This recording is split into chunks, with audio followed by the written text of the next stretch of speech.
Rowe. Bagley. Harding. Hug. Johnson. Mr. President. Here. Please rise for the pledge and remarks by Councilmember Hug. To the flag of the United States of America and to the republic for which it stands, one nation, under God, indivisible, with liberty and justice for all. This will be one of those rare times I'm asking you to stand. Recently, we had a very significant loss in the city. I was informed this morning that the two girls, they believe they found the other two girls, the three girls that drowned. So if we just have a moment of silence for those victims and their families, please. Thank you.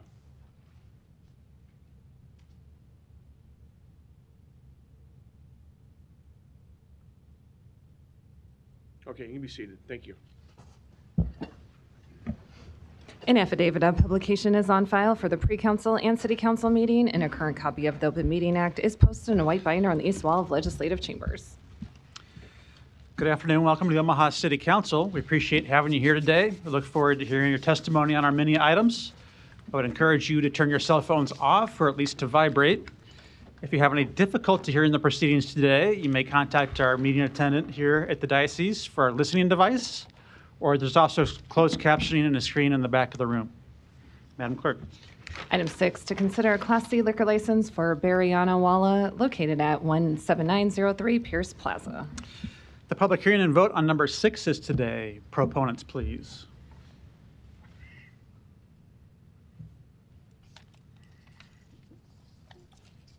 Good afternoon. My name is Prasad Kandimala. I'm representing Biryani Wala, Biryanis LLC, 17903 Pierce Plaza, Omaha, Nebraska 68130. Thank you. Any other proponents that want to speak today? Seeing none, any opponents? Public hearing is closed. There's a motion to approve in a second. Roll call. Melton. Rowe. Bagley. Harding. Hug. Yes. Johnson. Mr. President. Yes. Motion passed 7-0. Thank you. Item 7, to consider a Class C liquor license for La Casa del Pollo located at 2405 N Street. The public hearing and vote on number 7 is today. We have the applicant by Zoom. Ms. Connor will get you off mute here in a second.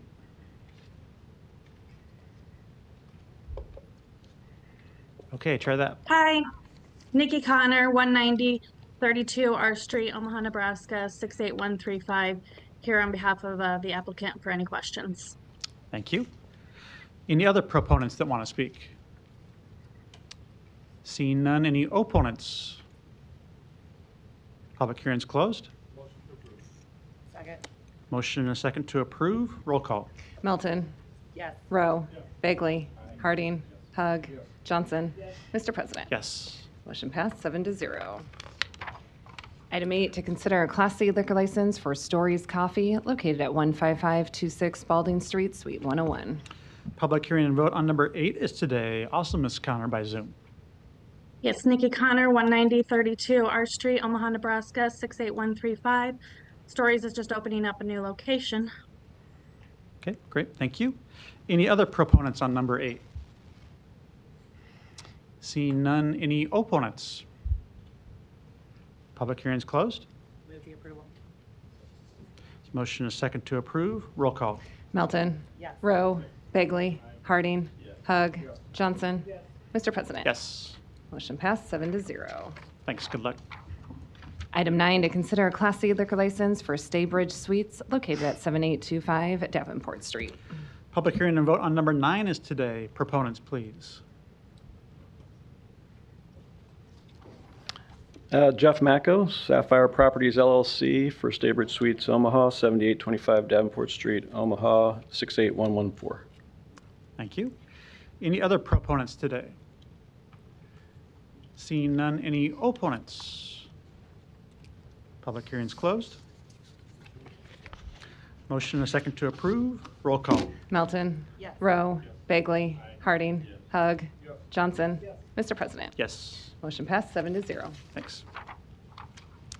Item 10, to consider a Class I liquor license for the Reading Room located at 1505 Farnham Street. The public hearing and vote on number 10 is today. Proponents, please.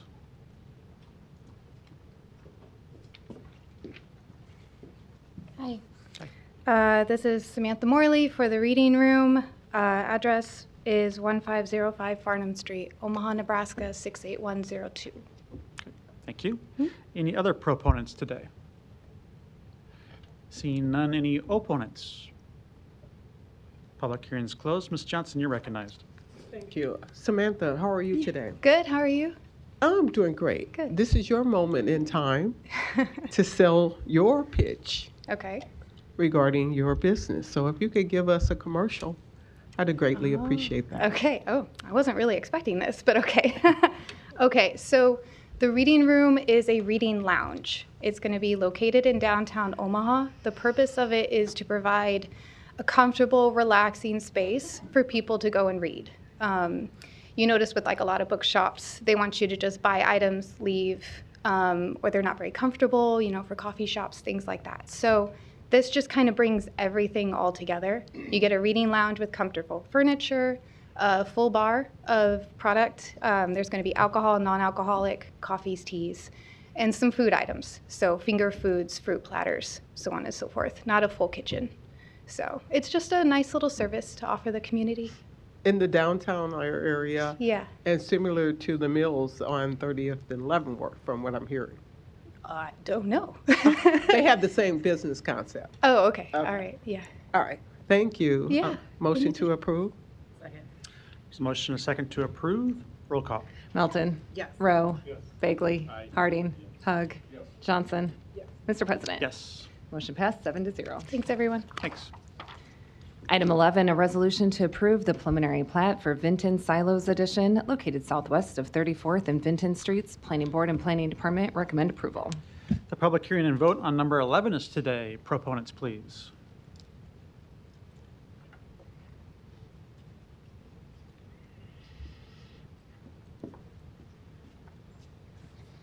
Good afternoon, Justin Insinger, 16934 Brown Street. Part of the development team and also the engineer on the project. Here to answer any questions. Looking forward to getting this thing moving forward. Thanks. Good afternoon. Oops, excuse me. Good afternoon. Patrick Mason, 11506 Nicholas Street, Suite 200. Just here as a proponent of the project and grateful to be here today and just ready to answer any questions you have for us. Thank you.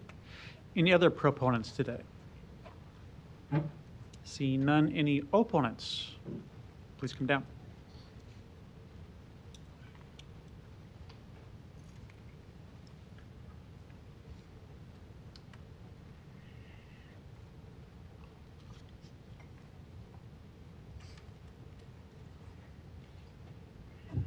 Richard Pollock, 3276 Haskell, Omaha, Nebraska 68102.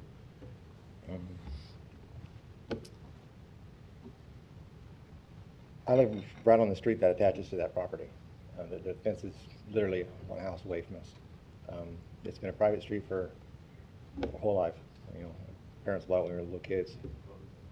And I mean, what kind of fallout are we going to suffer from that? I mean, it's going to be a lot more traffic. Is there going to be an entrance at the bottom of my street? Those silos have been there for 60 years, maybe. I mean, how much debris is going to be in my yard, in my house, in my backyard? My dog's going to breathe it in. What are the property taxes going to be like? I mean, I'll be opposed to this project. Okay. Thank you. Did you want to speak as well? I live at the same address and I have the same issues as Okay. he does. All right. Does that conclude your remarks for now? That's it. Okay, thank you. Any other opponents that want to speak today? Seeing none, public hearings closed. Mr. Hugg, you're recognized. Patrick, would you come up, please? A week ago yesterday, we together had a town hall, and my impression was it was standing room only. I didn't count, but judging by the chairs and the amount of people that were standing, I would say we had at least 100 people there. Would you say that's accurate? Again, I didn't count either, but my guess was, yeah, over 50. Definitely, there was a lot of people there. And you heard all their concerns. Yeah, I felt like we did a good job of listening and addressing and laying out the steps we still have ahead of us, which still outlines plenty of opportunity for continued engagement. So absolutely, I feel like we did a really good job. And through this lengthy process, I think you and I started talking almost a year and a half ago about this project. Correct. We've always maintained a very open dialogue. With me, you have, absolutely. Mm-hmm. And but when I have residents come forward with concerns, I know when I ask you to communicate with these guys, I know you're going to do that. Mm-hmm. So before you leave, get these gentlemen's phone number so we can so you can stay in contact with them. And as part of our effort to keep the neighbors informed, we do have an email group set up. So if you want to get information and updates on this project, contact our office. We'll add you to the email list. And I don't know were you guys there that night? I'm sorry. Okay, we'll talk later. So it's my understanding we are very early in this project. And before you can go any further, we have to have the traffic study completed. Correct. It's underway, right? Well, I can't say it's underway. It's ordered, correct? It's underway, yeah. Okay. Well, I just want to acknowledge that we had a successful town hall, and the success is based upon the turnout, and that I've been very happy with your communication. Anytime of the day or night I've called you, if you didn't answer, you called me back within 30 seconds. You can usually hear my kids in the background, but yeah. I appreciate that. So anything else you want to add? No, just to reiterate a lot of what we said last week, and many of you have known of us and what we've been up to for the last almost 3 years. So there's a reason it's been a slow process, and there's a reason that we've been tried to find a balance between not freaking people out, but also being transparent, because all the way down to how we've designed it this far, we've been very intentional on recognizing the fact that we're in the middle of a neighborhood and one that's been around a long time. So that will not change. We're always happy to have one-on-one conversations with people. I'm down at the site all the time. Yeah, nothing but good intentions, but we do understand the sensitivity of it. It's not a small undertaking, but we're very intent upon completing the project. And to your point, it is still early in sense of entitlement, but as I said, we've been working on it for 3 years, and this is getting real enough that we want to be open with everybody about it. And not to put you on the spot, but I am going to put you on the spot. So you would be willing to have another town hall meeting once we get the traffic study back to let the public and the neighbors see the results of the traffic study? Our intention is to do another one between the traffic study and actually going in for tax increment financing, because I think everybody knows pretty well TIF attracts a lot of attention no matter what project it is. So we want to be sure that we're being open with everybody about what we're doing and the timing behind it all. So again, that's still probably our biggest hurdle yet to come. So a really good window here to still work with you to schedule that the same way we did. And I'm appreciative of it, because I think some may or may not know, but when we hosted a neighborhood meeting 2 years ago for the EBA and CRA designation, no one showed up. So your support in getting the word out, which you're always questionable of because you don't want to over broadcast something and again scare people, but I feel like we're doing the best we can and appreciate your support. Thank you. I have no further questions. Thank you. Thank you. Ms. Johnson, you're recognized. Thank you, Mr. President. Hi, I just have one question. We had two gentlemen that came up and they asked the question regarding the movement of traffic in that area. Yep. Are you prepared to answer that question at this time or talk about that to reassure them, or at least make preparations for next steps to address that question? Yeah, the traffic study is going to tell us the remainder of what we need to know, but before we ever even, I would say before we even bought the site, and even part of what, I may go a little bit deeper here than you're asking for, but parking a site like that in the middle of a neighborhood is the #1 biggest challenge. So if we wanted to treat the site like every other, not every other site, but a lot of what we have in terms of infill sites in Omaha that are accessible to the transit types we have, you have to build a giant parking structure. You just have to, like, look at our comparable developments. And so what we're intentional in doing is not blasting the entire site with one gigantic podium that's just shoveling cars in one certain direction.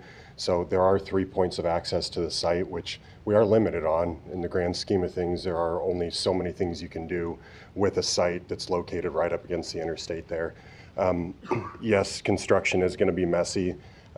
Dust remediation and mitigation of the site is going to improve that site. The temporary construction process, I can promise as a data for that if I lived right next to there, I would want what we're going to do versus what is there, because it's not safe.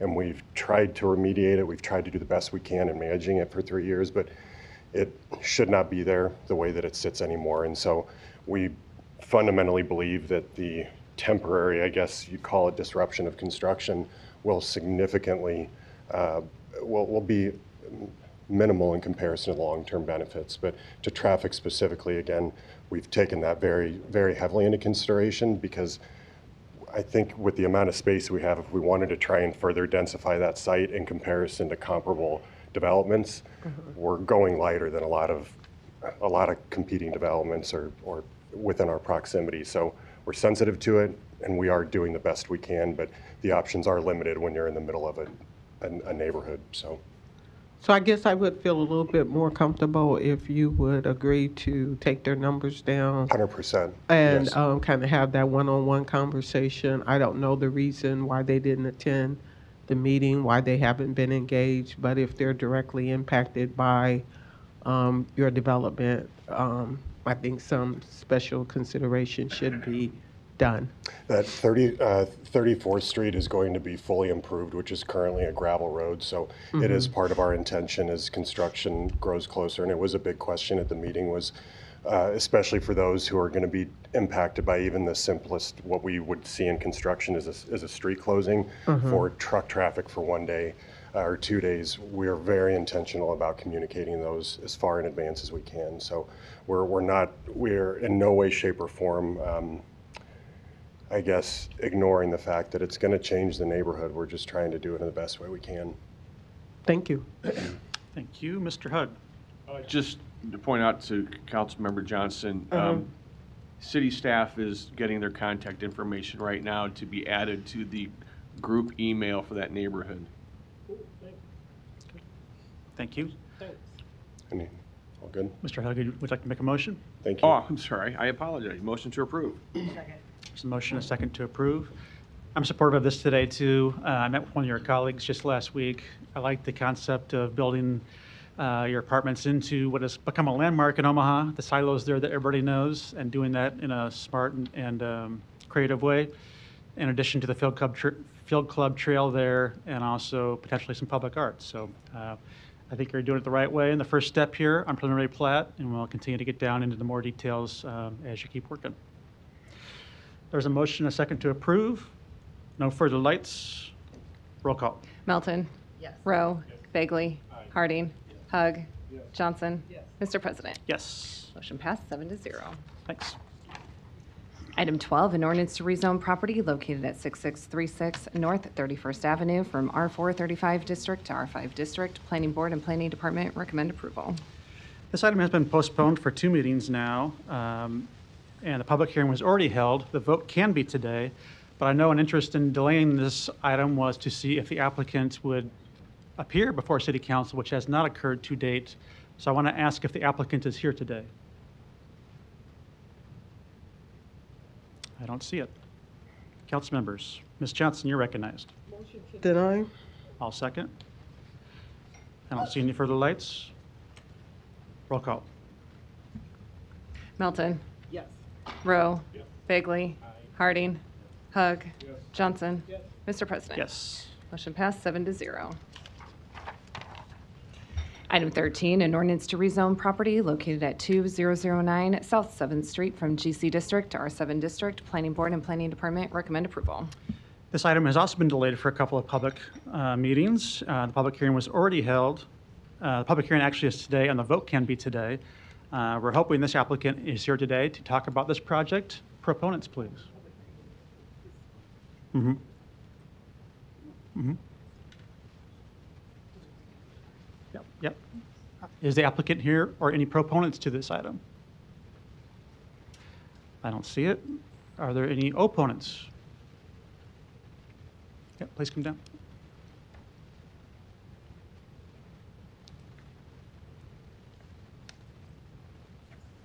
Hello, my name is Kelly Enriquez. My address is 2003 South 8th Street. I live like a street above, and I guess my concerns are the same as the past meetings, is that the applicant hasn't been here to answer some of the questions that I have regarding this project. And it's been like an ongoing pattern with this applicant.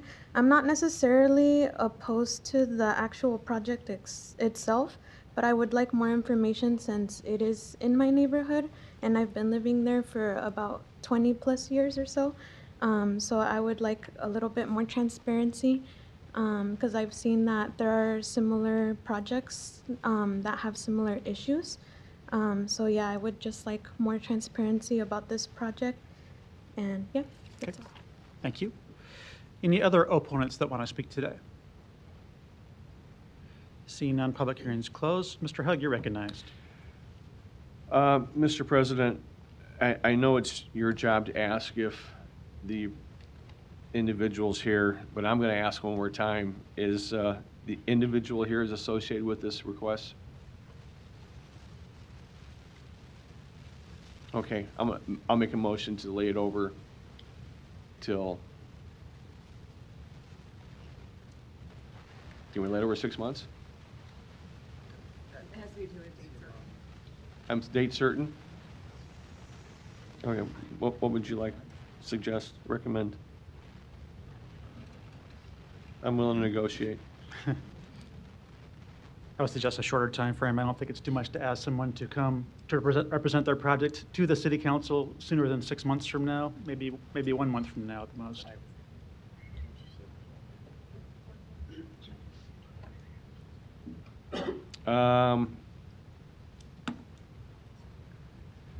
Well,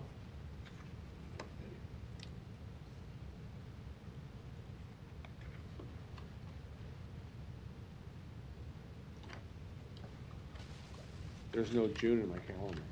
June 3rd is open.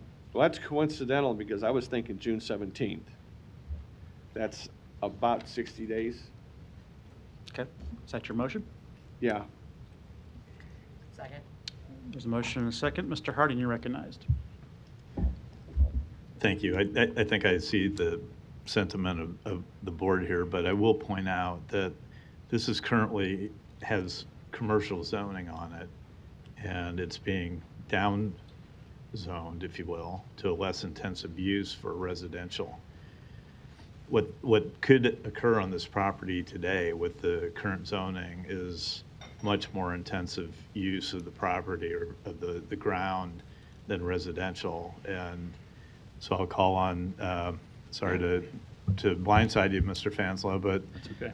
If you could give a couple of examples of what could happen in GC, it might be appropriate. Yeah, Dave Fanslow, City Planning. Yeah, GC zoning is one of our more intense zoning districts. We don't have a lot of GC zoning anymore, and when we have the opportunity, we try to support zoning away from GC. So, yeah, auto body, auto repair, all sorts of, I call them messy or dirty commercial uses can take place in GC by right without anything but a building permit. Okay, thank you. Sure. And I will note, I'm not sure why Mr. Paskar is not here today, but I do know that he was present at the planning board when this originally went through the planning board. But again, it seems like the sentiment of the board is to lay this over for a period of time, and maybe Mr. Paskar can appear at that point. Okay. Thank you. Mr. Begley. Thanks, Mr. President. Just to verify, this is, the ask is for a third layover on this. Is that, in essence, what we're doing here? Okay. Thanks for clarifying that. And Mr. Paskar, if you're listening, this body is waiting for you. We've been patient. Out of respect for my colleague, Mr. Hug, I'm going to vote for the layover, but this is getting ridiculous. You're wasting the time of this council. So my hope is that you do what you need to do and you get down here so we can get this public hearing done and voted on. Thanks, Mr. President. Thank you. Mr. Hug? Although I clearly understand Councilman Harding's concerns, there is a value to having individuals requesting rezoning to be here, because proponents, opponents can both be here to speak. And without having the principal here to be able to answer those concerns or hear those concerns, regardless how good it is or how the benefit it may be, those opponents and proponents are entitled to be able to talk to the owner. And I think they're entitled to that. So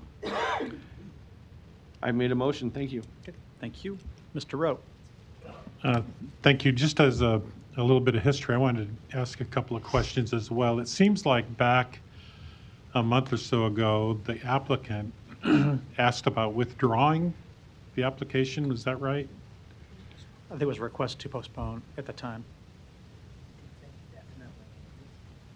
Yeah, I think I was reading it that he wanted to put it on indefinite hold. So my question is, if we were to just deny this like we did the, item number 12, what's the time frame for him to come back with another request? Is that for Mr. Fans? Would he have to go through, Dave? Would he have to go through planning board? He would, yes. Yeah, Dave Fanslow, City Planning, yes, that a new application would be required to go to planning board. Okay. All right, thank you. Okay, thank you. Mr. Hug? Councilman Rowe, I would support that 100% if this individual fails to show up in 60 days. All right, there's a motion and a second to lay over to June 17th. No further lights, roll call. Melton. Yes. Rowe. Bagley. Harding. Hug. Johnston. Mr. President. Yes. Motion passed 7-0. Item 14, a resolution to approve a major amendment to a large project special use permit to allow development over 10 acres in the GO district located southeast of 42nd and Pacific Streets. Planning Board and Planning Department recommend approval. The public hearing and vote on number 14 is today. Proponents, please. Good afternoon, Trevor Veskrina with TD2 Engineering and Surveying, 10836 Old Mill Road. We're the engineers on the project, and I'm here representing Douglas County. They are constructing a new mental health facility. As part of their large project, we need an amendment to the large project special use permit. So if there are any questions, I'm happy to answer them. Thank you. Thank you. Any other proponents? Seeing none, any opponents? Hi, my name's Teresa Cassidy. I live at 4211 Poppleton. Hi, Danny. I don't know that I'm an opponent. I just don't know anything about the project other than I got 2 letters that said that there was a hearing. I couldn't come to the last one, so I'm here today. I live on the corner that looks at 42nd Street, and I will tell you that 42nd Street is already kind of a strained area because of the med center, and because I feel in some ways like Morton Meadows is a neighborhood on a precipice, because it starts to decline as you go north toward Leavenworth. Now, I know that the med center is taking over a lot of that, but I think that maybe the impact hasn't really been revealed of what that does both to traffic and to the values of the properties in Morton Meadows. I've had couple of meetings with Danny. He's been gracious enough to come and address concerns I have with Poppleton being like a raceway, that people drive down that street at inordinate speeds because it goes all the way through. And then you have Saddle Creek, which I guess has decided to return to its original origins of being a creek. So I just want the city council and the city of Omaha and the developers and everyone involved to understand there is an impact. We have an established neighborhood. There's a strong desire for people who work and live at the Med Center to have housing, and there's a shortage. I can see it because it's spring and there are very few homes for sale. So I don't know what the proposal is. Maybe I need to learn more, but I'm just here to say, is everything being considered? Will we have a voice, or is this a done deal? The other thing I will tell you, because I live facing the juvenile detention center, and I know that there are plans to move. I think it's stalled because they don't have as many beds and they can't get to that quota or the reduced quota. But I can literally hear people, children, screaming at night from where I live. Maybe no one knows that. Thank you. Are there any other opponents that want to speak today? Seeing none, public hearing is closed. Mr. Bagley. Thanks, Mr. President. I guess a couple questions for Mr. Fanslaw.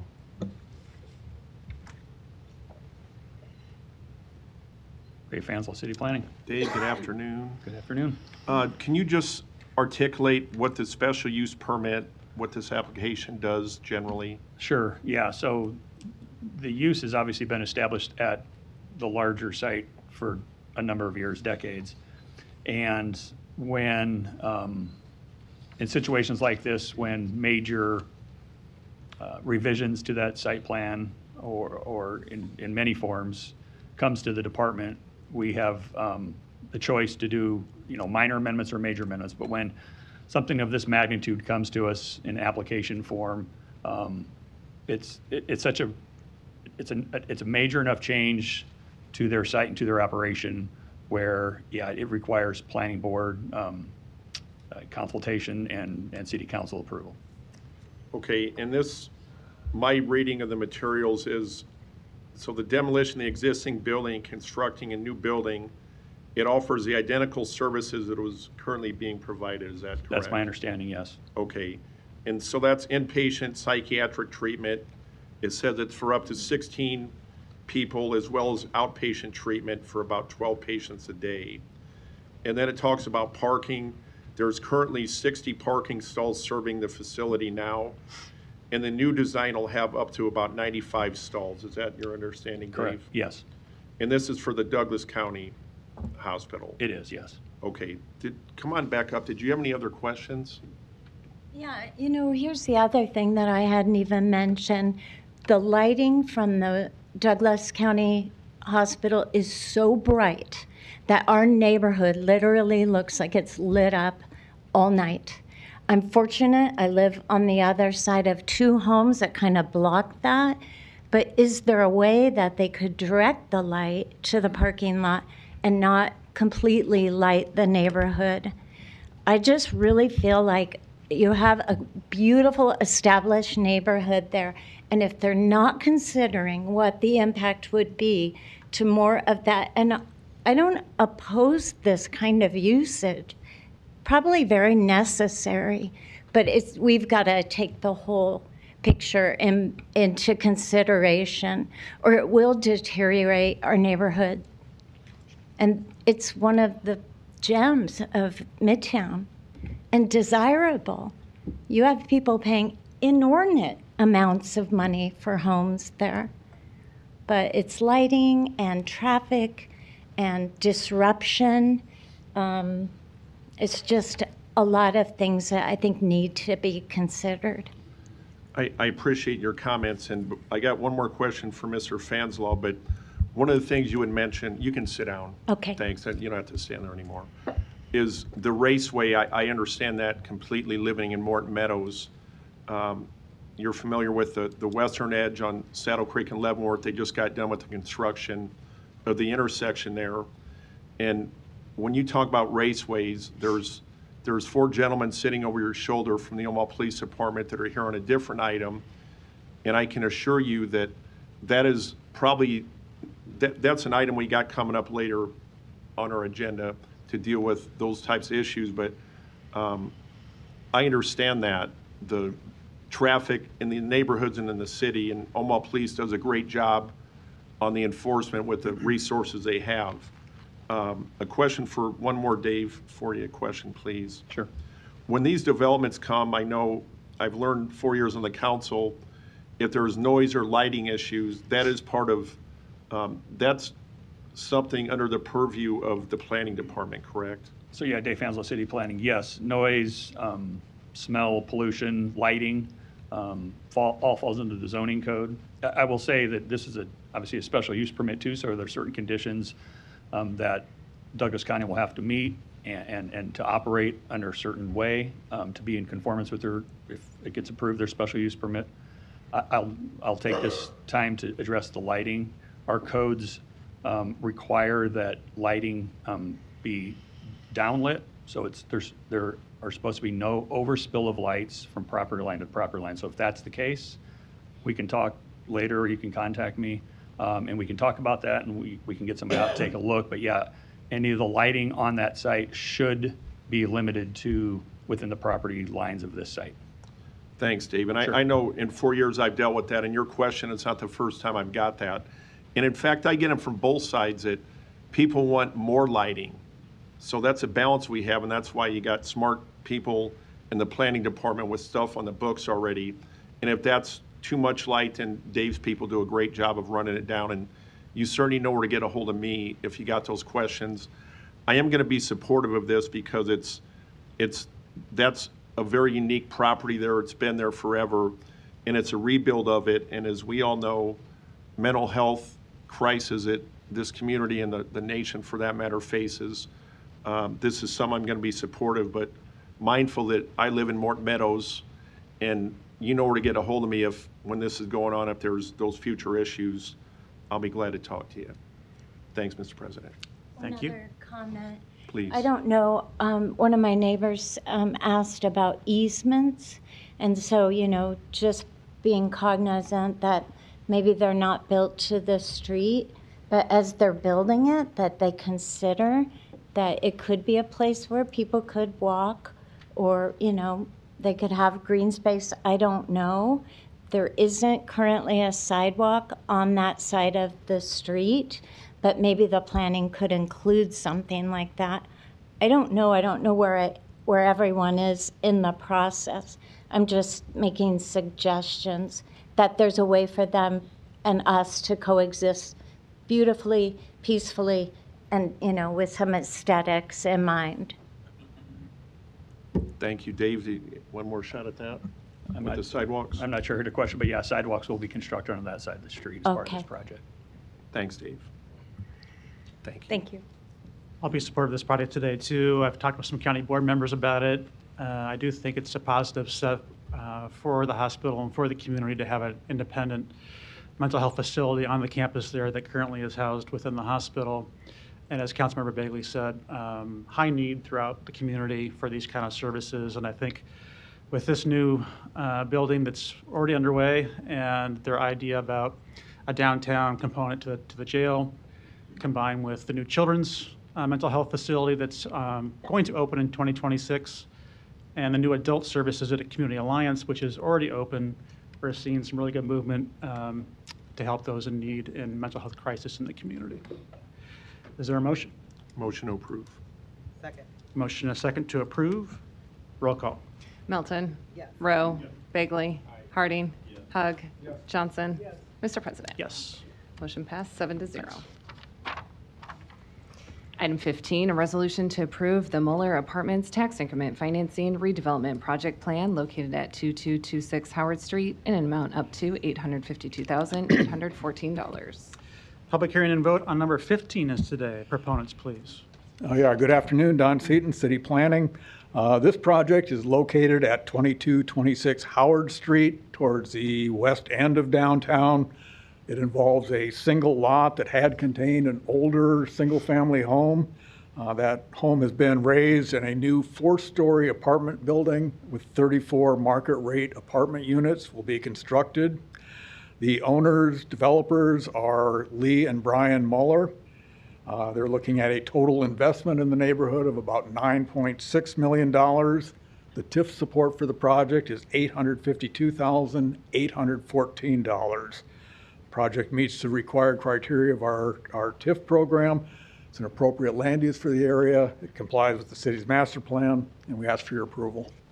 Thank you. Other proponents? Good afternoon, Council. McKinley Wilson, 10250 Regency Circle, Suite 300, Omaha, Nebraska. Here today on behalf of the applicants, Brian and Lee Mueller, who are also here today. And again, not to rehash everything that Don just went over, but Brian and Lee truly do have a great project here on their hands, especially given the proximity to the ORPT line and also the Omaha streetcar line as well. And so just provides another option for individuals looking to live close to public transportation.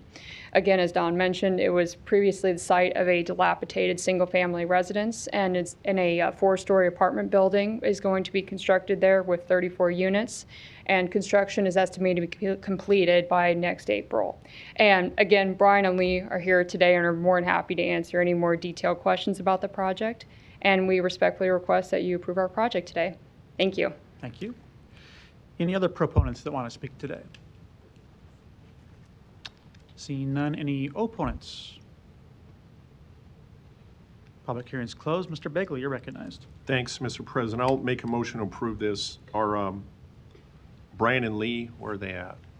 Are they back? There they are. Hey, good to see you guys. I know it seems like we met 100 years ago, but it was June 6th of 24. You came down and talked to me in my office, and here we are today. This is a cool part of being on the city council. You meet people and then you see what their plans are. Does it fit in the neighborhood? And all those things are the affirmative. So I'll be glad to make a motion to support this today and keep an eye on that development there and look forward to getting you moving. And thanks for investing in our community. Thank you. Thank you. There's a motion and a second to approve. Roll call. Melton. Yes. Rowe. Bagley. Aye. Harding. Hug. Yes. Johnson. Yes. Mr. President. Yes. Motion passed 7-0. Item 16, a resolution to approve the 2214 Florence Boulevard Revitalization Tax Increment Financing Redevelopment Project Plan located at 2214 Florence Boulevard in an amount up to $241,850. Public hearing and vote on number 16 is today. Proponents, please. Good afternoon, Don Seaton, City Planning.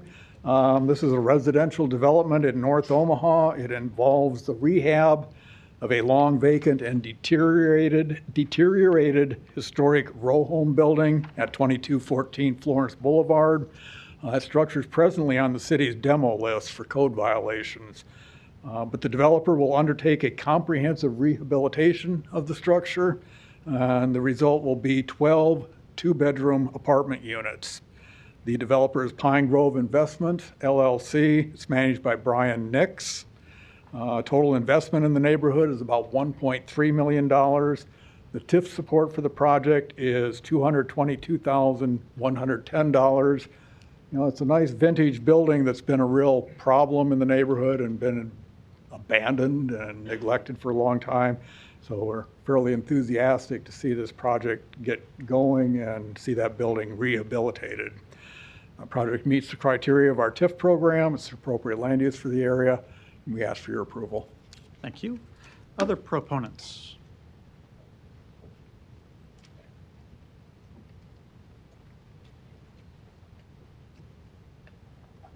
Brian Nix, owner and developer, here to answer any questions you might have. Okay. And Brian, your address? What's that? Your address for the record? 162 Alpine Drive, Bishop, California. Okay. Thank you. Any other proponents today? Seeing none, any opponents? Public hearing is closed. Ms. Johnson, you're recognized. Thank you. Mr. Nix, Yes, ma'am. how are you today? Good, and you? Good. What level of engagement have you had in the community on this? We've reached out to all the community, all the different community players, our neighbors in the community. We've sent out emails and talked with people. So have you had a community meeting of any kind? We've not held a community meeting now.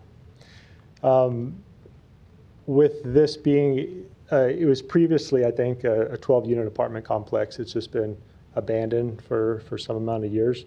Mhm. And so we're not really changing the use of what's there. We're just making it a lot better for the community. Okay, I guess my overall, great that your interest in terms of coming and wanting to develop this area. However, I'm a really big proponent in getting people involved in what we're going to be doing so that we can be successful at the end of the day when the project is over. I'd like to see some more of that kind of conversation going on. Should neighbors have some concerns, parking, et cetera, maybe we can answer those questions.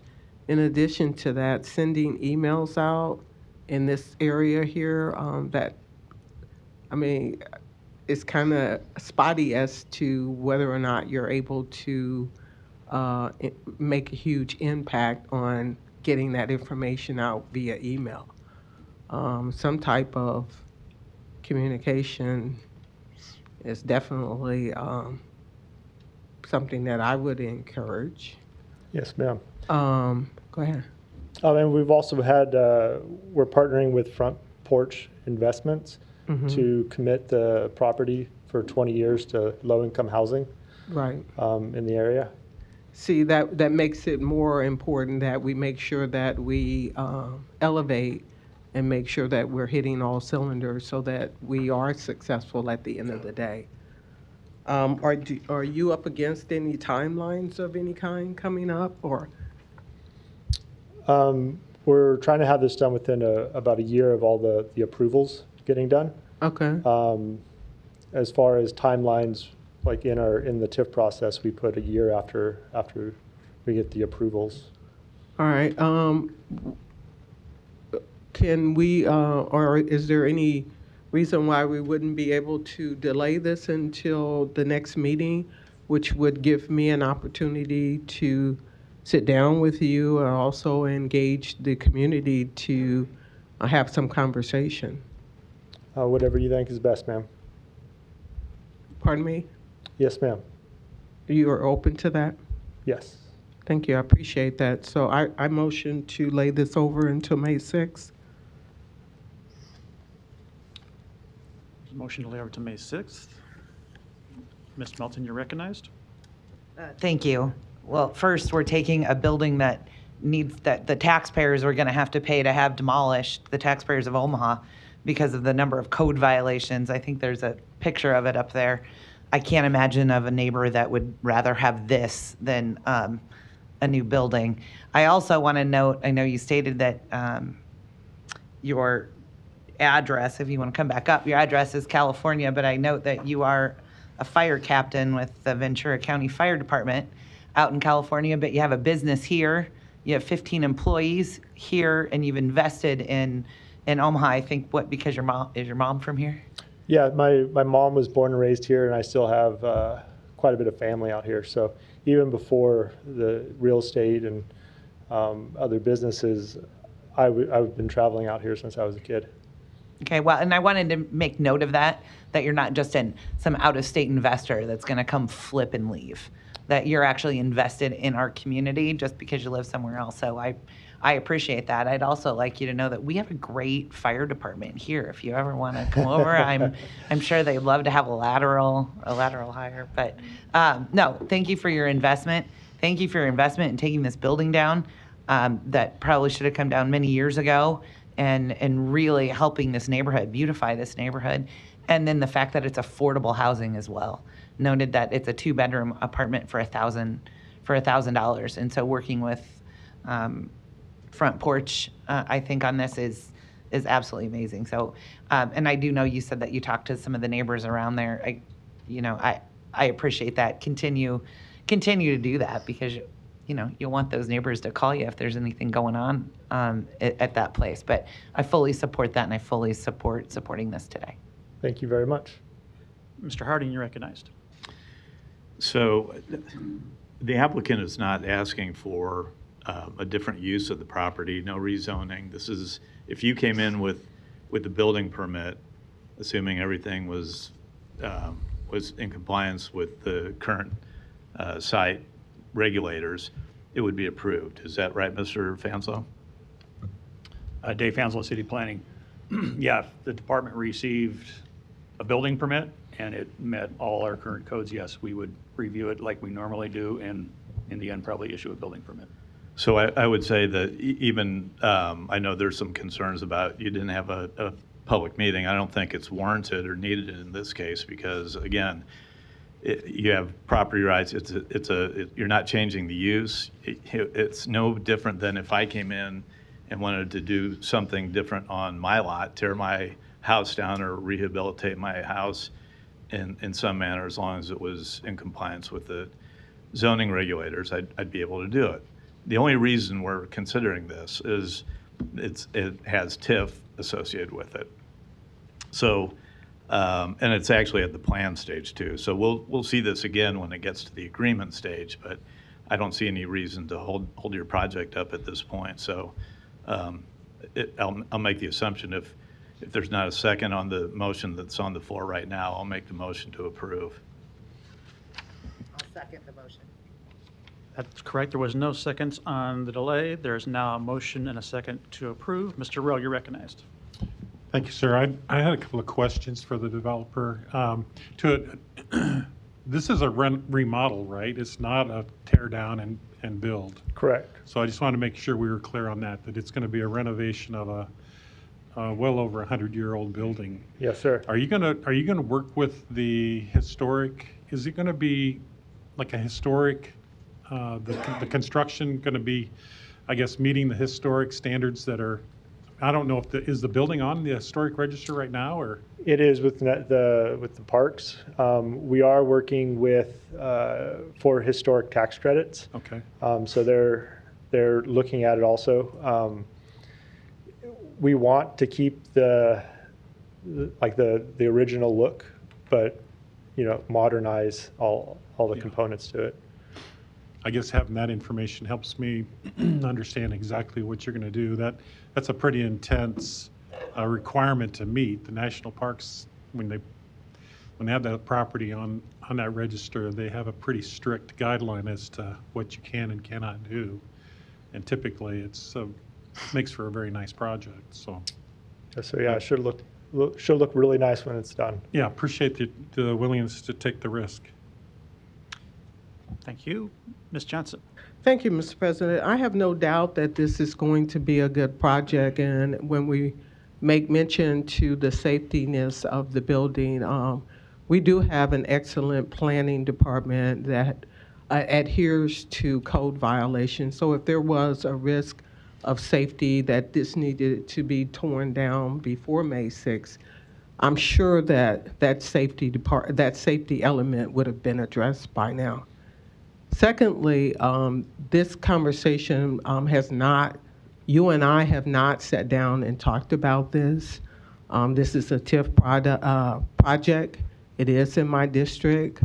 Again, we're talking a week, and we have the owner here that is willing to do a week. So I don't understand the significance of a rush here. I'm simply asking for time to talk, engage other people in that neighborhood so that they can have a buy-in and know what's going on. It's important for people to know what's going on in their communities. So I will not be able to support the motion on the floor. Okay, thank you. Mr. Hug. I know that building. I know that street. The concerns I have, I mean, obviously I share the concerns about the neighbors being aware of what's going on, what your plans are. I do share that concern. The other concern is how secure you're going to keep the project while you're working on it. Now, it looks like it's relatively secure from the pictures. Did you secure it, or was it secured when you bought it? So we've gone through several times and re-secured it. There are break-ins that happen, and since we've owned it, there has been at least one fire that we know of from people breaking in and starting warming fires.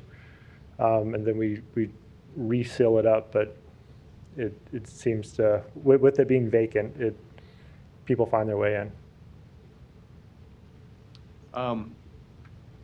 The guys with the grain elevator would sympathize with you.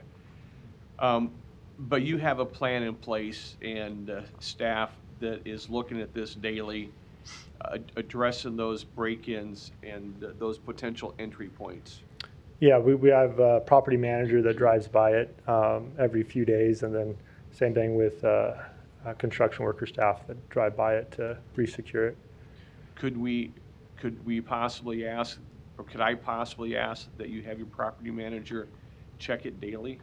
Yes, sir. And not just drive by it. I'd like to see them walk around it, not just for my peace of mind, but for your peace of mind, to ensure that your investment's being protected and the neighbors are being protected. And I'm sure you see the value in that. Yes, sir. Being a proponent of communication to my constituents, and Juanita's constituents, I consider my constituents too. If we approve this today, would you give me your word that you would do some kind of communication effort within the next 2 weeks with the neighbors? Yes, sir. And what I have done, and it works well, is we pick a site, we pick a location, we hand deliver flyers around the neighborhood, and at least give them an opportunity to hear from you directly what your plans are, what the benefit's going to be, and make sure that they have a contact point. So if they see or hear of an issue, that they know who to contact. And I think just having that contact person, if they see a break-in, they see an issue, see a concern, they know who to call. It's going to help protect your investment. So does that sound like, I've talked a lot, and I apologize, but No, that sounds very reasonable. I see a halfway Thank smile. you. There it is. Okay. So you're pretty much in agreement with all that then? Yes. Okay. If I can help you in any way, put together a town hall meeting or neighborhood meeting, I'm easy to find. Get a hold of me. I'm more than happy to help facilitate that. Thank you. Okay, thank you. Mr. Begley. Thanks, Mr. President. Councilman Hug that's a reassurance I wanted, and you're not hemming and hawing in your answers. You were willing, if we had a delay of a week, to have a meeting with Councilmember Johnson or anybody in the community. I'm supportive of this because I want to get you going to provide the restoration and getting people housing here for the community. So you pledge a Councilmember Hug, Councilmember Johnson, and I'm not giving you the fifth degree, but I'm good with you looking us in the eye and saying you're glad to have any engagement with the community to reassure them of what you're doing here going forward. Is that fair to say? Oh, absolutely. Yeah, we want community support with all the stuff we're doing.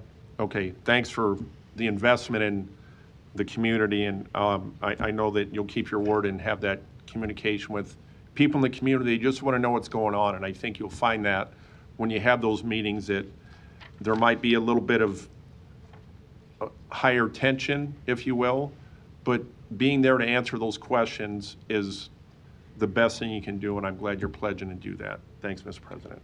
Thank you. Ms. Johnson. Thank you. I would feel a little bit more comfortable with the fact that you have scheduled an appointment to meet with me, and that I am engaged in those conversations that you're having in the community, because that's something that should have been done already. And I'm fairly confident that the city planning department probably told you to reach out to me, and that didn't happen. I sent you an email and left a couple messages with your office, but I didn't know how to get a hold of you beyond that. Okay. And when did that happen? December and January and February. December, January, and February. Yeah, December was the email, and then I followed up with phone calls. Well, I will be certain to look for that. But as you know, emails don't always come through. Yes, ma'am. So, but I do need to have that conversation and make sure that we are engaging the public, and I appreciate that. Thank you. Thank you. There's a motion and a second to approve. Roll call. Melton. Yes. Rowe. Bagley. Harding. Hug. Johnson. I'm going to make an exception. Yes, in this case, but we will be. Let's vote, yeah. Mr. President. Excuse me, Mr. Yes, Ms. Johnson, this is voting stage. You have to say yes or no. Thank you, Mr. President. I'm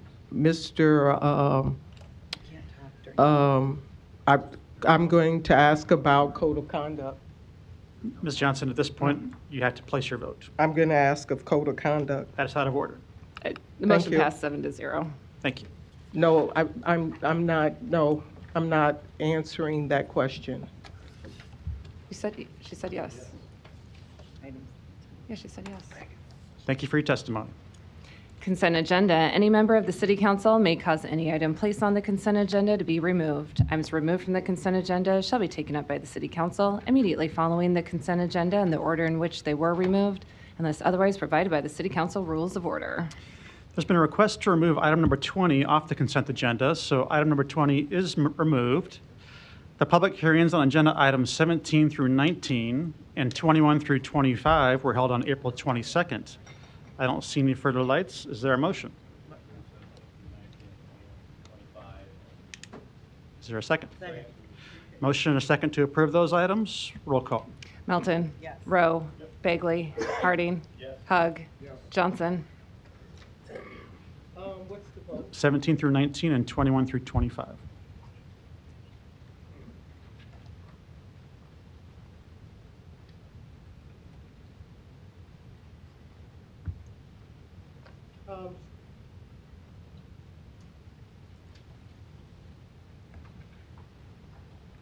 Yes.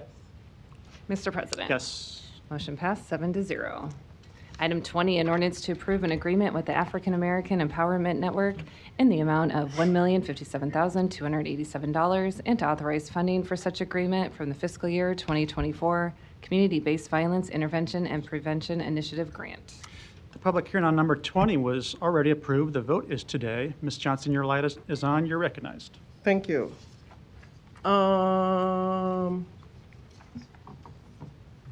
Mr. Barney, if you would come up, please.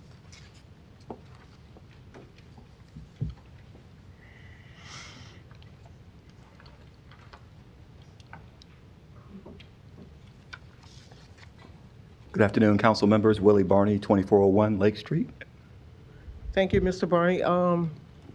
Last week, we talked a little bit. I did send first of all, we talked here at City Council, and you agreed to provide a list of the partners that would be engaged in this grant.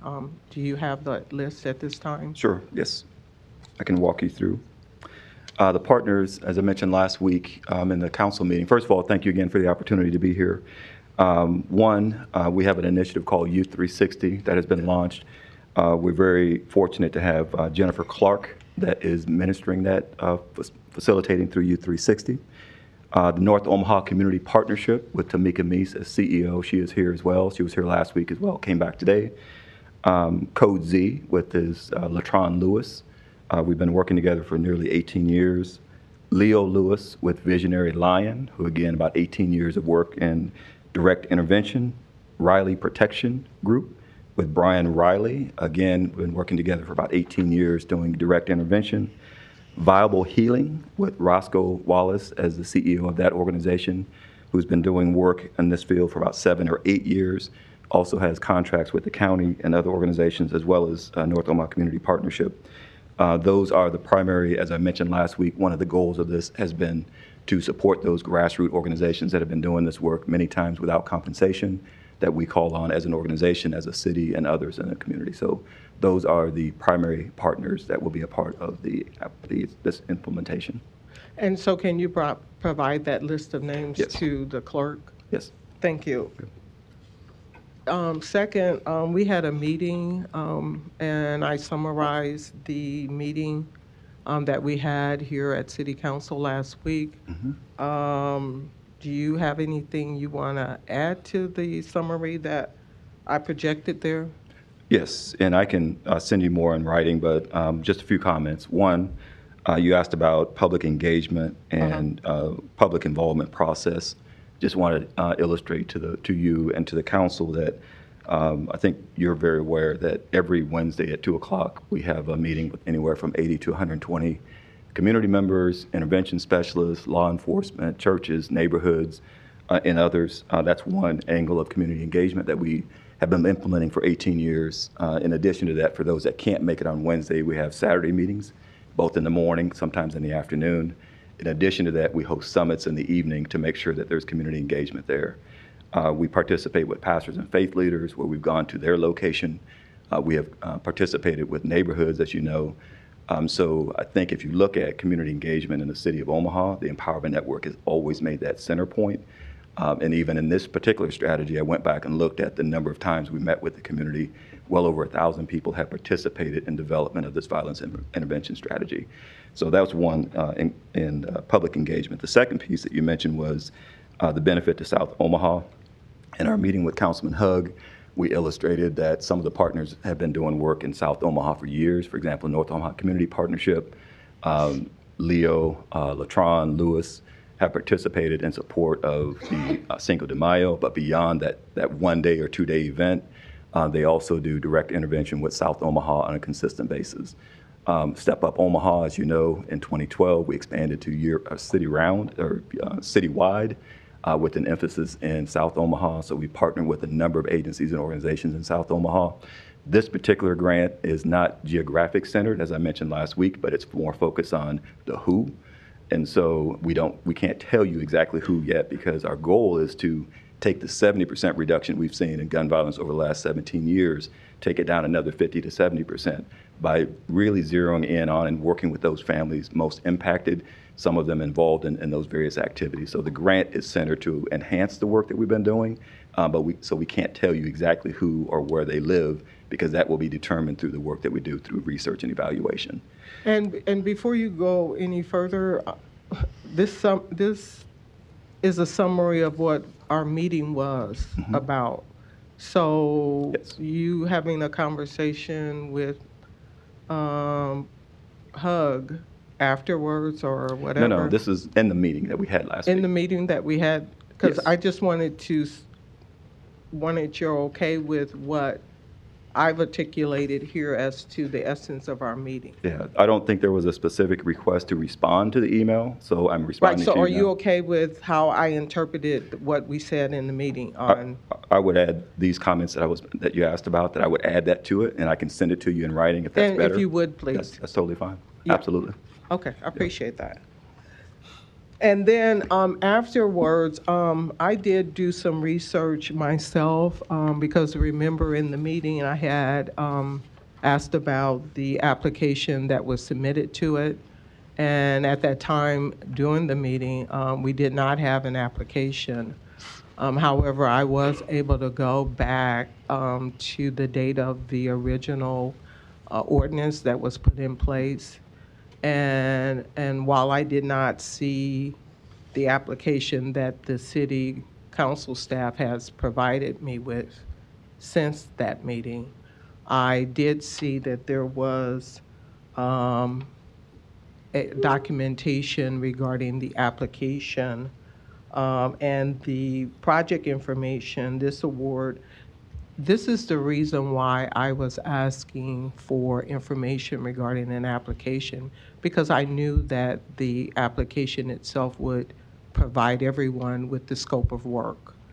And so I would just like to, for the record, share what that project work is, the scope of it, so that everyone in the community has an awareness of this, because there was some back and forth conversation in the community because of confusion, because of however we got to the point of having this dialogue with communication. So I want to clear that up. This award is offered subject to the conditions or limitations set forth in the award information, project information, financial information, and award conditions. It also goes on to talk about the application number, the grant manager's name, and who the grant manager is, and point of contact, etc. It talks about the project title, the City of Omaha, Nebraska fiscal year 2024 CVIP application, the period in which this should start and the period it should end. So we're talking October 1, 2024 through through September 30th, 2027. The project description is as follows. The purpose of this project is to expand beyond the engaging networks within the community of Omaha to maintain and promote a safe society, encompass hospital-based violence intervention program funded under FY 2022 CVIP to establish and formalize partnerships with the broader service network embedded in the community. The project will increase ongoing targeted violence intervention efforts that identify and support individuals and families at highest risk of involvement in community violence, particularly retaliatory gun violence. The city's approach will include 1, expansion of street outreach and whole family response. 2, expansion of the Encompass program operated by Nebraska Medicine.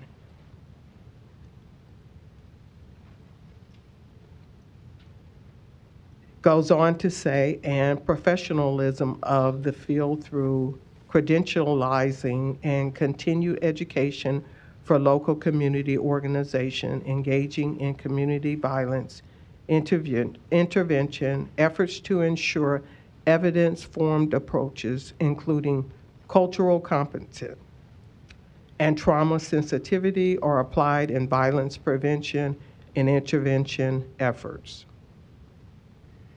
This proposal will build upon and formalize the collaborative partnership among the City of Omaha Mayor's Office, the African American Empowerment Network Omaha 360, the University of Nebraska at Omaha School of Criminology and Criminal Justice, and the Nebraska Medical Center.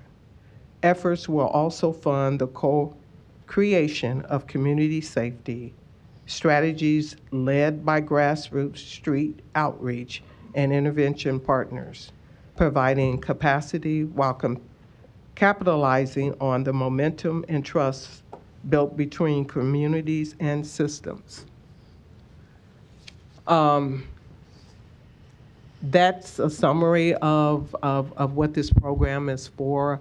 The application was 71 pages in its entirety, and I just wanted to make sure that everyone was on the same page. If that caused some inconvenience, I apologize for that, but the intent was to drive home the point of what this application was. I might add, there was some scuffling about communication that had happened with LULAC, with the Department of Justice, and the timetable in which that was brought about coincide with the time that this application was brought to City Council.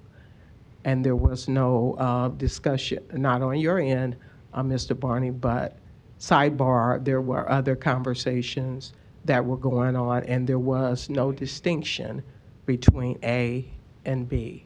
And many of that brought into the miscommunication that brought us into the area of making sure that we clarify what was going on and why this was being dispersed.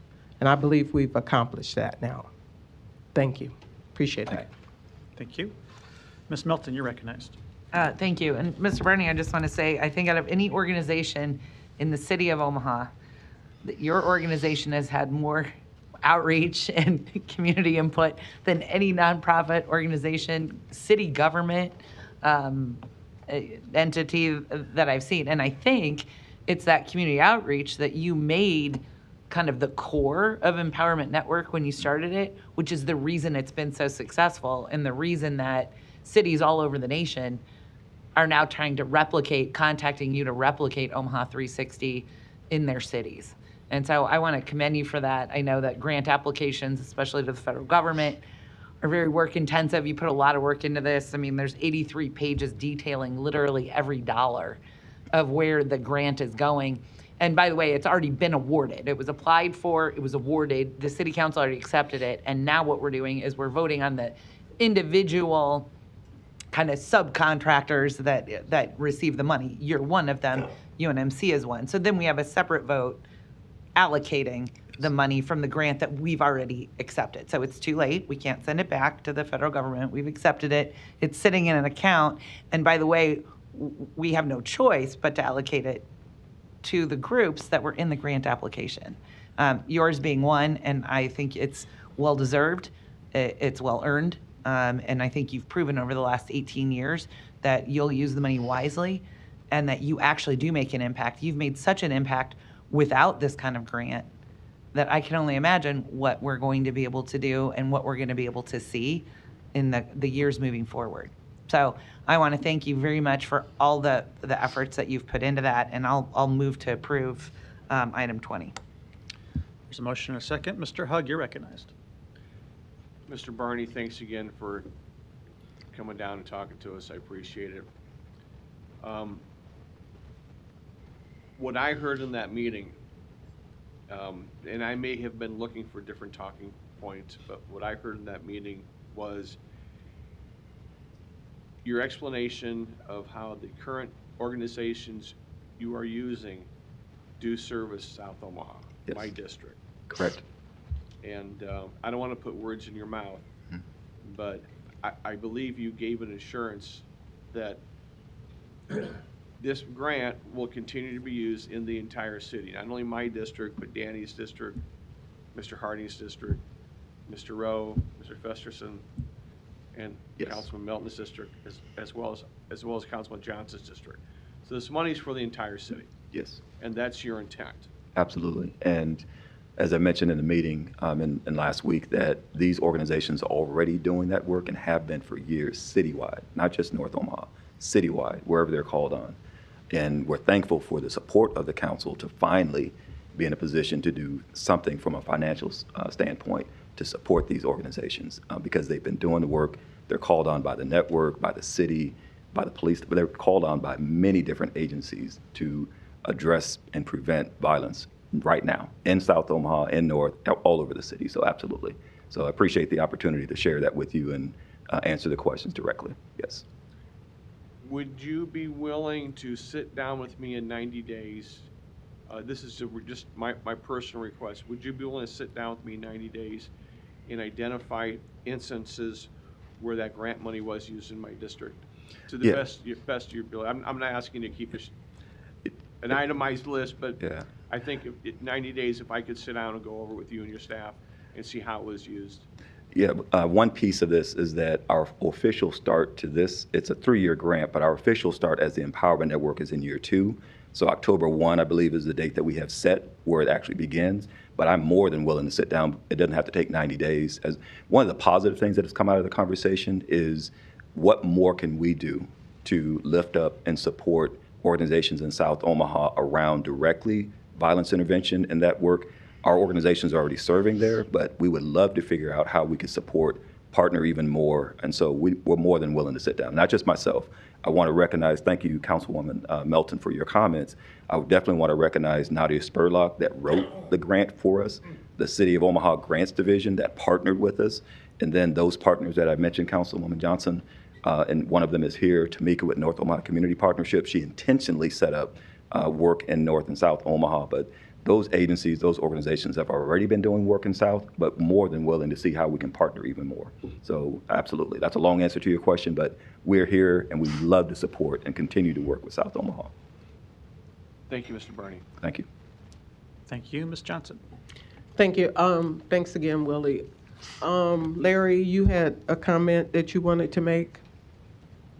Yes, thank you. Thank you. First of all, am I limited to 1 minute? Your name and address, please. I'm sorry? Your name and address, please. All right. I believe you were left with the wrong impression last week, as was Larry, he. your name and address, please. Larry Store, 5015 Lafayette Avenue. Thank you. 68132 for about 8 years now, every week, okay? It's a requirement. Thank you. Last week I was left with left you and him with the wrong impression maybe, because I was rudely and I think illegally interrupted, cut off and ordered out for my comments, refusal to go along with Mr. Festerson. What I meant to say last week was to that gentleman was thank him for his work. What I also was trying to say is we should not have had to listen to that long dissertation. Are you addressing the Empowerment Network contract? That's what you have to address right now. I'm sorry, what are you telling me? You have to address number 20 on the agenda right now. That's what we're talking about. I am commenting to what this gentleman just had to say, and I was invited up again by Juanita. As long as you speak to this item. Since it took off the consent agenda, it opens it up to the public discussion. No, that's not That's what the rules used to say. That's not okay? correct. But I was invited up. The rules used to say that. You've probably changed them. That's not correct. And you're interrupting me again. Speak to and item I number don't 20. like it. Speak to item number 20. You are uncivil, sir. Thank you very much. Ms. Johnson, do you still have the floor? Or was it Mr. Hood? Ms. Johnson. I'm fine, thank you. All right. There was a motion, a second to approve. No further lights. Roll call. Melton. Rowe. Bagley. Harding. Hug. Johnson. Mr. President. Yes. Motion passed 7-0. Thank you for your testimony. The public hearings on agenda items 26 through 35 are today. If you wish to address the City Council regarding these items, please come to the microphone, indicate the agenda item number you wish to address, identify yourself by name and address and who you represent. If you are a proponent or an opponent, these are items 26 through 35. And I'll note for council members, we do have applicants by Zoom for numbers 26 and 27 if needed.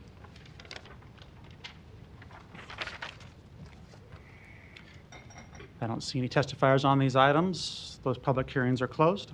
Move the approval. There's a motion and a second. Roll call. Melton. Yes. Rowe. Bagley. Harding.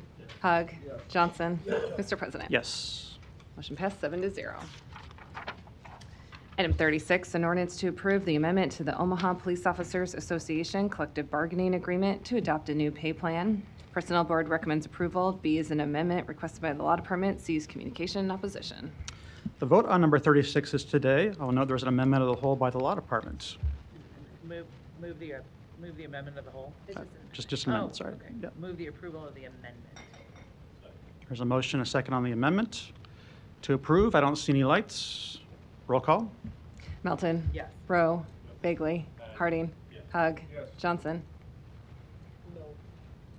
Mr. President. Yes. Motion passed 6-1. Motion as amended? Roll call. Melton. Yes. Rowe. Bagley. Harding. Hug. Johnson. Mr. President. Yes. Motion passed 7-0.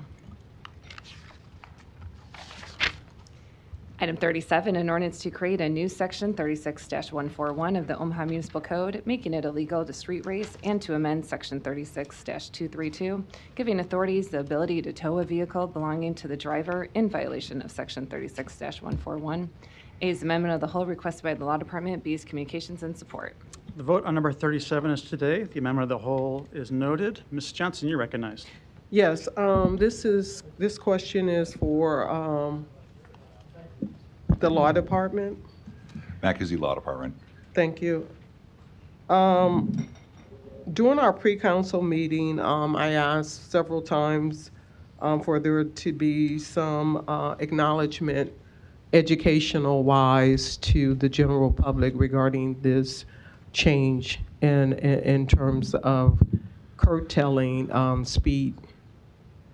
Would you like to go on the record to explain your answer, and if you would like to give the why as to your answer? Certainly. You asked this question, I believe, during pre-council when it was initially brought up a couple of weeks ago, and then in the individual briefings about this, and my answer remained the same, that there would be no community engagement or town halls or anything like that, and I'm happy to give the reasons. This is a criminal ordinance. The adage might sound cliche, but it's an absolute truth that ignorance of the law is not an excuse. I don't believe that the public needs to be informed of something being against the law. It's something inherent that people would know, such as not to steal, not to assault or attempt to assault a significant other, not to drive drunk, and so on. So there seems to be little to no need for a community engagement being done either by the prosecutor's office or the police. But of course, council members are always free to have any type of community engagement that they would want, and we would be happy to assist in those efforts. Thank you. Thank you. Ms. Melton. Move to approve the amendment of the whole. There's a motion and a second to approve. Roll call. Melton. Yes. Rowe. Bagley. Harding. Hug. Yes. Johnson. Yes. Mr. President. Yes. Motion passed 7-0. Item 38, a resolution to approve the 2024 tax increment financing annual report. The public hearing and vote on number 38 is today. Public hearing starts now. We'll have a brief overview by the Planning Department. Good afternoon, Bridget Hadley, City Planning. Just to talk a little bit, or a brief highlight of the TIF program during the 2024 year. The Planning Department has used this saying, and you've heard it a lot, creating places where people can live, work, and play. And it's one of the things we do in our Planning Department in many ways, and the TIF program is certainly another way that we accomplish that. TIF projects, they begin with CRAs. A TIF project has to be located in a community redevelopment area or a CRA. And right now, or as of 2024, only 19% of the city's total acres were in a CRA. And only 12% of the city's total acres are in a EBA, or an extremely blighted area. For activity that occurred last year that was approved by City Council last year, there were 10 TIF projects that were approved, mostly housing and mixed income. A couple of commercial projects. Mixed income involves a mix of housing, retail, and office, or office or retail. Commercial involves office, retail, or hotels. 9 of those projects involved 20-year terms. The total amount of TIF was over $47 million, and the total amount of invested by these projects was about $386 million. It's interesting to note that over the last, that I've been tracking, almost 25 years, the city has had an average leverage factor of 8, meaning for every $1 of TIF that we are able to approve and utilize, we've been able to attract at least $8 of other public dollars and private dollars. So that's been pretty consistent. These projects are located in North Omaha, South Omaha, Midtown, Downtown, Exarban, these 10 projects that were approved. The types of activities that were proposed, over 1,200 units of housing, mostly apartments, 17 of those are single-family homes. At least 834 units are what we would consider homes that are targeted for low moderate income families and workforce housing. Of those 834, 110 of those are funded using LIHTC, or low income housing tax credits. The other thing I want to highlight here is it's really important that we make sure that these projects are also helping to improve the public right-of-way. So you can see about $2.8 million is being directed toward helping the infrastructure of our city around these projects. So we talk about new projects that are approved. We also want to talk about what projects have paid off, those existing projects that have been around for at least the 15-year TIF term. Interestingly enough, only one paid off in 2024, and so I'm sure that's a shock, only one, and largely that's due to, when I looked back, of the projects that were approved around 2009, most of those paid off early, and so this one matured right at the 15-year time frame.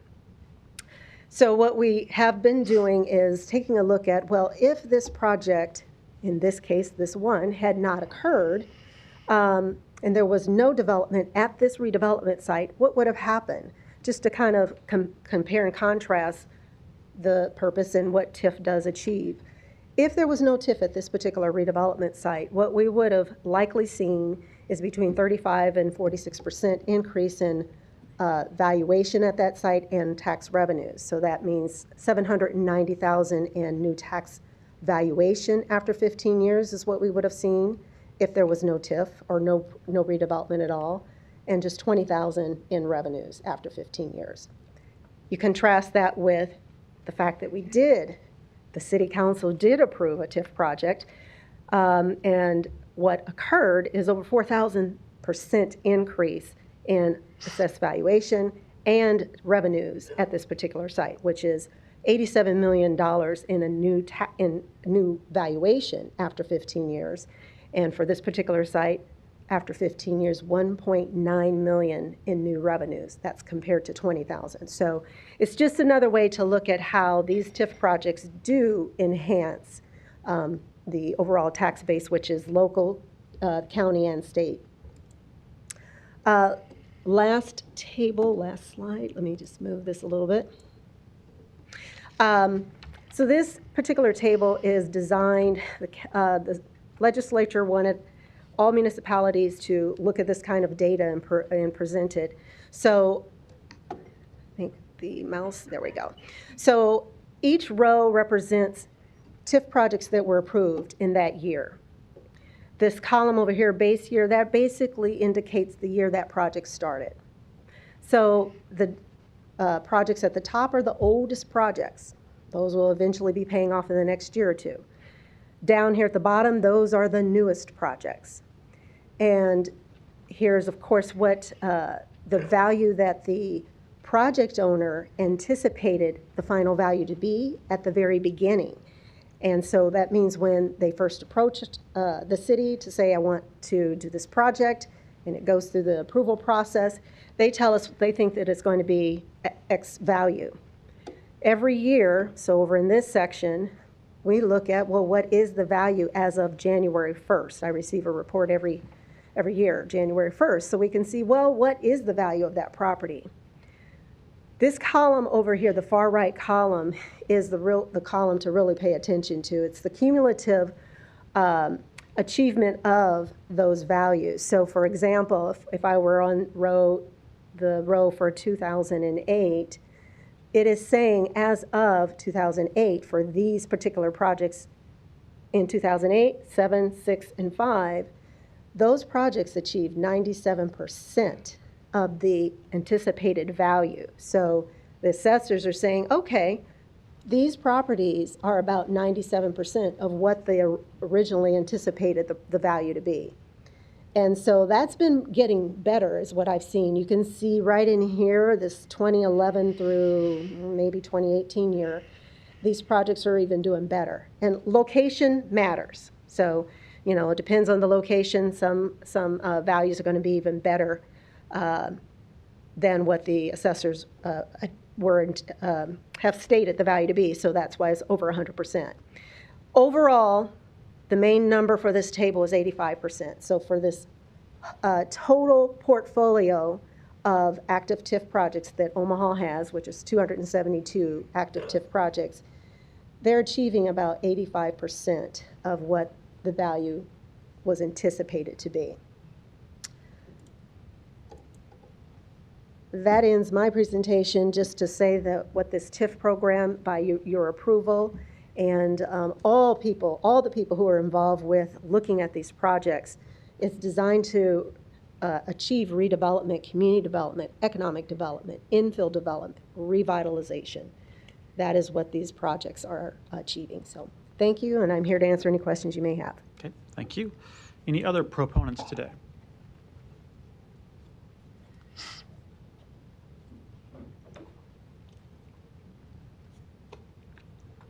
Yes, sir. Omaha City Council, Omaha, Nebraska, Donnie R. Johnson, the Johnson E. Question Foundation, and North Omaha Concerned Citizen Foundation.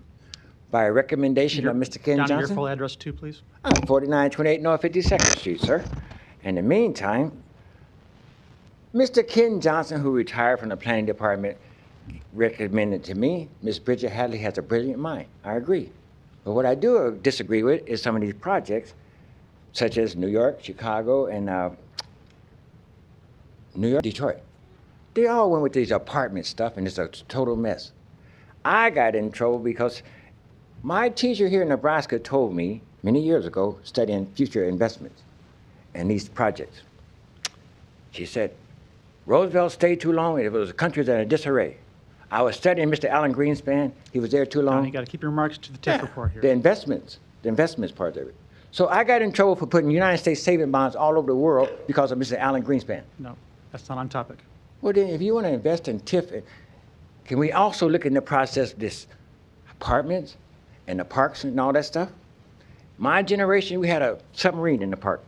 What do these kids got to play with today? Ben Gray said he's going to, on his TV show, said he's going to work with more of North Omaha. So these projects that you guys are doing with TIF, and I talked to the young ladies about this stuff that you're developing. And you go to New York, that might be the beginning for you, sir, because back in school, you guys got the wrong books. Any other proponents on number 38?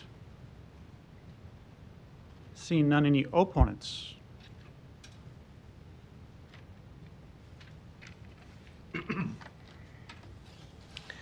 Larry Storr, 5015 Lafayette Avenue, Omaha, 68132.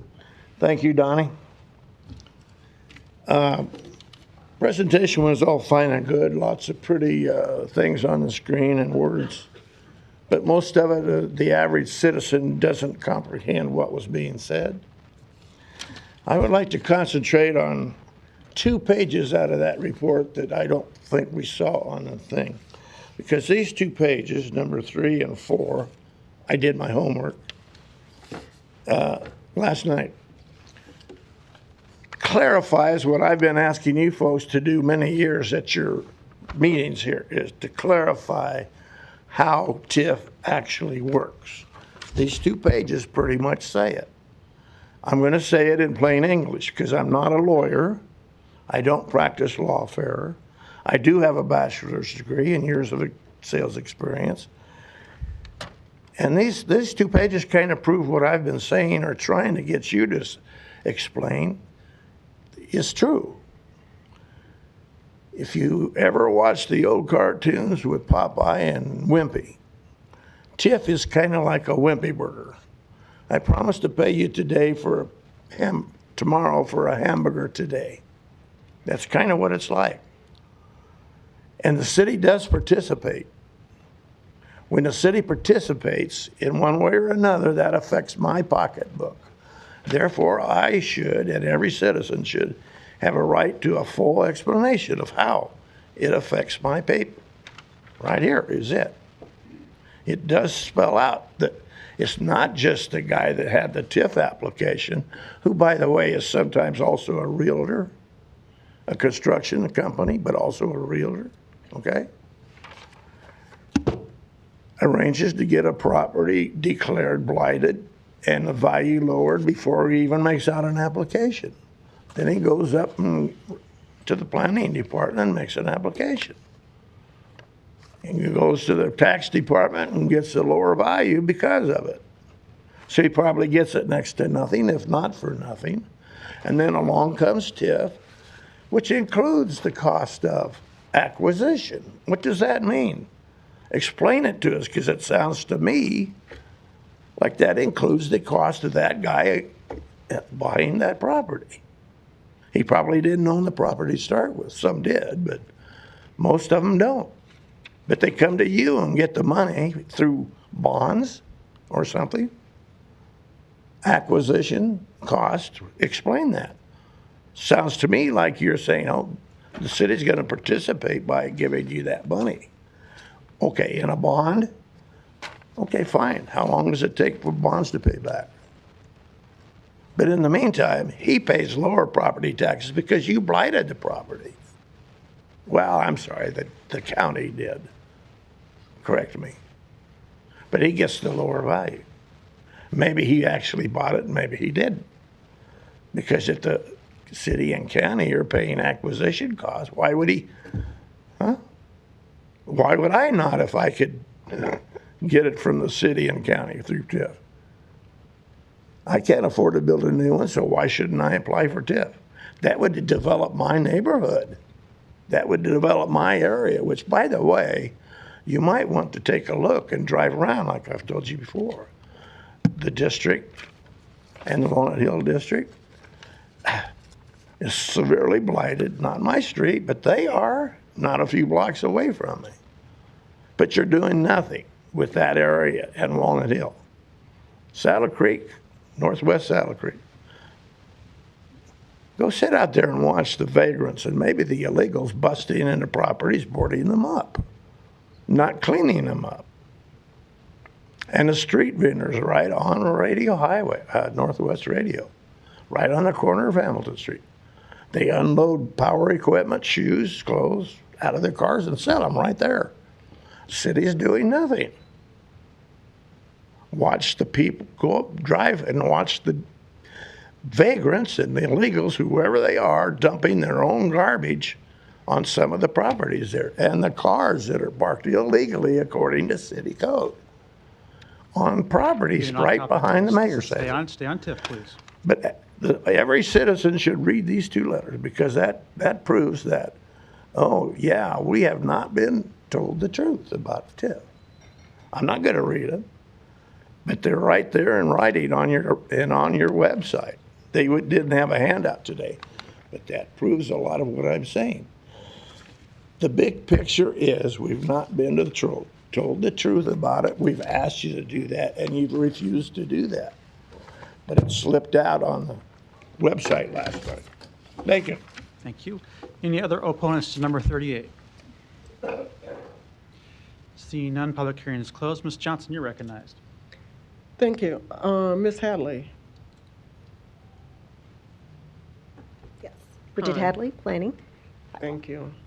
I kind of have some question. Maybe I might be catching you off guard, so if you don't have the answer, that's fine. In 2021, do you recall how many TIF projects there were? No, I'd have to look that up. But it's on our website. I'm sure we can find it on our website. For all of the previous years before 2024? Yep. All of our annual city reports are on the website. Would you say that there was a decline from 23 to 24?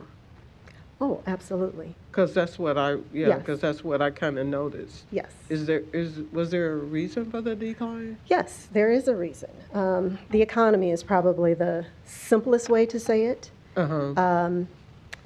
These projects are brought to us from the private sector, and so they have to weigh their decisions on can they take this project forward. We know all this happened, of course, since the pandemic. The interest rates have been probably the last nail in the coffin, if you will, other than increased construction costs, labor costs that they've had to, weigh through, which affects their decision on can they take a project forward. So interest rates has been the item that's really troubled a lot of developers. So the number of applications we get is dependent on all of those factors. And then how many of those can we get through our approval process? So the beginning of last year, we didn't have as many TIF applications. Takes about 5 to 6 months to get through our approval process. So those applications we received at the beginning of the year, those are the ones that typically get approved all the way through that particular year. As we got through to like June and the end of the year, we started seeing more TIF applications. So therefore, end of the year, more toward the beginning of this year, we're going to start seeing those come through. City Council will see those come through to be approved. So that's where you see the ebbs and flows. So it all depends on the number of applications we receive and that we're able to get through the approval process. Thank you. Thank you. Ms. Melton. Ms. Hadley, I just want to, again, commend you. I love getting these reports every year. And I've used them. I've actually used them and put my own PowerPoints together. I think Councilman Harding helped with one of those presentations, but then we recommended that you come back and probably correct everything that we said that we didn't explain as well as you. And I do appreciate you explaining it again and again. Every year, you explain exactly how TIF works. It's a very easy to read, 15 pages, and it really kind of gives everybody that real big picture, but also gives you all the individual projects and exactly how much they are. So thank you for all your work. Thank you for getting this to us every year, because I go back to it multiple times a year to review it. I can't memorize all of the numbers that you have in here. Me either. But I really appreciate the amount of work that you put into it and the ease of which someone can read it, where you don't have to be a lawyer in order to read it and understand it. So thank you for that. I don't think anything slipped out. You've pretty much said the same thing every year, and it never really changes. But I appreciate you repeating it every year and then giving us the facts for the year. So thanks for all your hard work. And I'll move to, I think we're going to move to accept the report. There's a motion and a second to accept. I'll just add one observation from my perspective. So as you noted, 10 projects approved in 2024, 4 of which were housing. And of those 4 projects, that produced a total of 1,202 housing units. 834 of those units were considered affordable or workforce housing. And that's positive. That's a much higher percentage, I think, than in some recent years. But I also want to put that in context for those of us that are interested in affordable housing and doing more in that area. When we know we're about 30,000 units short in the next 5 years, that puts in context that number.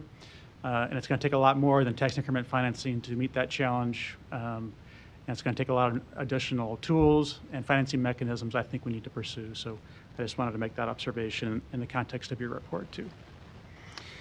All right, thank you. There's a motion and a second to accept. Roll call. Melton. Yes. Rowe. Bagley. Harding. Hug. Johnson. Mr. President. Yes. Motion passed 7-0. Thank you. Item 39, an ordinance to approve a professional services agreement with Jacobs Project Management Company to provide professional construction management services on the Papio WRRF Phase 1 Secondary Treatment Design Project. The public hearing on number 39 is today. Proponents, please. Seeing none, any opponents? Public hearing is closed. Item 40, an ordinance to approve the 29th and Jackson Townhomes Tax Increment Financing Redevelopment Agreement. The public hearing on number 40 is today. Proponents, please. Afternoon, Don Seaton, City Planning, and I'm here for any questions you have. Thank you. Other proponents? Max Honecker, owner, developer, and here to answer any questions as well. Thanks. And Max, your address too? Oh, sorry. 16245 California Street. Okay, thank you. Any other proponents? Seeing none, any opponents?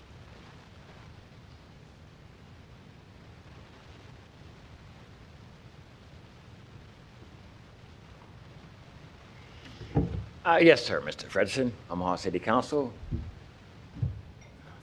Donnie R. Johnson, the Johnson Equestrian Foundation, and North Omaha Concerned Citizen Foundation, and a member of the United States Chamber of Commerce, United States Senate Chamber of Commerce, and a member of Omaha Chamber of Commerce. You do need to repeat your address every time, too, Donnie. 4928 North 52nd Street. And as I mentioned, I'd like not to tell all the things I have been a part of. like some of the investments I have all over the world. Those are not important to the city council, but what is important is some of the things, this TIF and this other stuff, and the direction the city may be going, because I believe if the negotiating had been done right, we would have lost some meatpacking plants in South Omaha. They screwed that up as well. So let's go back to the other process of our Beetlejuice in the Navy. No, this has got to be the item number 40, 29th and Jackson. Yeah, I know. The town hall, And it ain't gonna there's work, no dude. props of the diocese either. This is our Beetlejuice. Okay. Any other opponents to number 40? Seeing none, public hearing's closed. Next item. Item 41, an ordinance to approve a master agreement with DeMarsh Associates, Inc. to provide financial services to the city of Omaha. Public hearing on number 41 is today. Proponents, please. Seeing none, any opponents? Public hearing's closed. Item 42, an ordinance to establish a Class B flammable liquids storage district number B-225 located at 5018 Ames Avenue. Public hearing on number 42 is today. Proponents, please. Seeing none, any opponents? Public hearing's closed. Item 43, an ordinance to establish a Class B flammable liquids storage district number B-223 located at 8105 J Street. Public hearing on number 43 is today. Proponents, please. Seeing none, any opponents? Public hearing is closed. Item 44, an ordinance to approve the Omaha Downtown Improvement District Association 2025-2026 budget and work plan, levying a special tax and assessment on all lots and pieces of real estate within BID number 6874. The public hearing on number 44 is today. We have the proponent by Zoom, Ms. Barrett. All right, try that. Good afternoon. Holly Barrett, Executive Director of the Omaha Downtown Improvement District, 1403 Farnham, number 802. I'm here to answer any questions. Okay, thank you. Any other proponents on number 44? Seeing none, any opponents? Public hearing is closed. Non-action items, items 45 through 61, do not require a public hearing or city council consideration at this meeting, but will be placed on a future agenda for public hearing and/or vote. The reason for non-action is noted after the item on the agenda, as well as the date the item is expected to appear on an agenda for consideration. Is there a motion to adjourn? Motion and a second. Roll call. Melton. Rowe. Bagley. Harding. Hug. Johnson. Mr. President. Yes. Motion passed 7-0. Meeting is adjourned at 3:52.